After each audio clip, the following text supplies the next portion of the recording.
Tervehdys. Mun nimi on Rilli Lappalainen. Mä olen Kehyksen pääsihteeri. Kehys on siis suomalaisten järjestöjen kattojärjestö, joka nimenomaan keskittyy Euroopan unionin rooliin globaalina toimijana.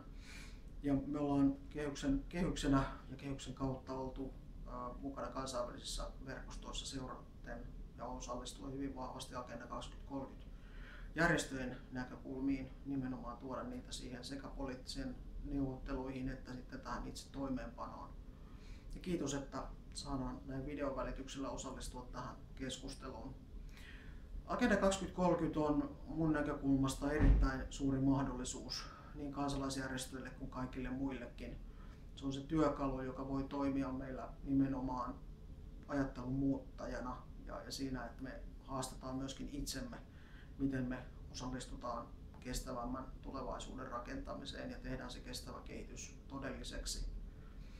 Ja tässä muutoksessa keskeistä on se, että nyt me ollaan rakentamassa ihan uudenlaista ajattelua. Ensinnäkin tavoitteet on universaaleja, niin kuin kaikki tiedämme.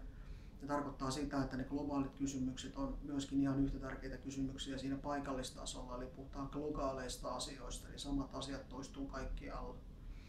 Ja tämä on meille mahdollisuus myöskin päästä eroon siitä vanhasta pohjoinen eteläajattelusta, eli muuttaa myöskin rikkaiden maiden tilannetta, omaa ajattelua siitä, että miten me osallistumme kestävämmän maailman rakentamiseen. Kestävän kehityksen tavoitteiden se ydinasia on Agenda 2030 periaatteet, jossa puhutaan rauhasta, kumppanuudesta, planeetasta, varallisuuden jakautumisesta, ihmisistä. Eli ne periaatteet itse asiassa on ne kaikista keskeisin viesti siinä, tärkeämpi jopa kuin ne itse tavoitteet.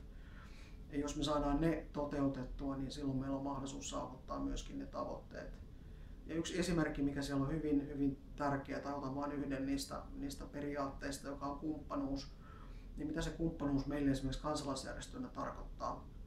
Se tarkoittaa sitä, että meidän pitää itse miettiä, miten me toimimme kumppanina, muistaen kansalaisjärjestöjen erilaiset roolit, myöskin siitä, että meillä on rooli palveluntarjoajina, meillä on rooli vahtikoirana, meillä on rooli tehdä sitä omaa työtämme entistä paremmin. Ja erilaisia toimijoita tarvitaan, jotta kestävän kehityksen tavoitteet saadaan aidosti toteutettua. Se ei yksin riitä, että valtiot toteuttaa niitä tai yritykset tai vain järjestöt, vaan kaikilla on roolinsa ja meidän täytyy löytää niitä välineitä, miten me tehdään sitä työtä yhdessä.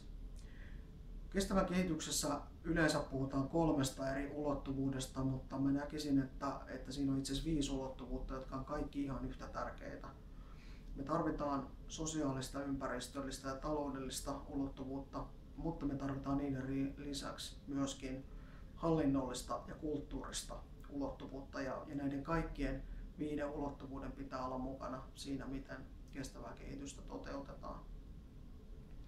Miten meidän pitäisi sitten puhua tämän meidän kuplan ulkopuolella näistä asioista? Tässä yleensä tuppaa käymään niin, että pieni piiri, joka omistaa tämän koko prosessin, niin puhuu niin käsittämätöntä jargonia, että muut ei enää ymmärrä siitä yhtään mitään.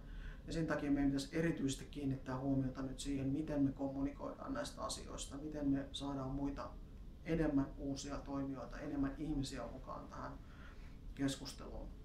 Ja meidän täytyy aloittaa niin kuin kotoa käsin, eli meidän täytyy miettiä, miten meidän oma organisaatio, toimitaan me sitten enemmän Suomessa tai kentällä jossakin toisella pallonpuoliskolla, miten se kestävä kehitys toteutuu siinä meidän omassa arjessa. Eli meidän täytyy aloittaa siitä toiminnasta. Sitten toiseksi meidän täytyy saada ihmiset mukaan tähän juttuun.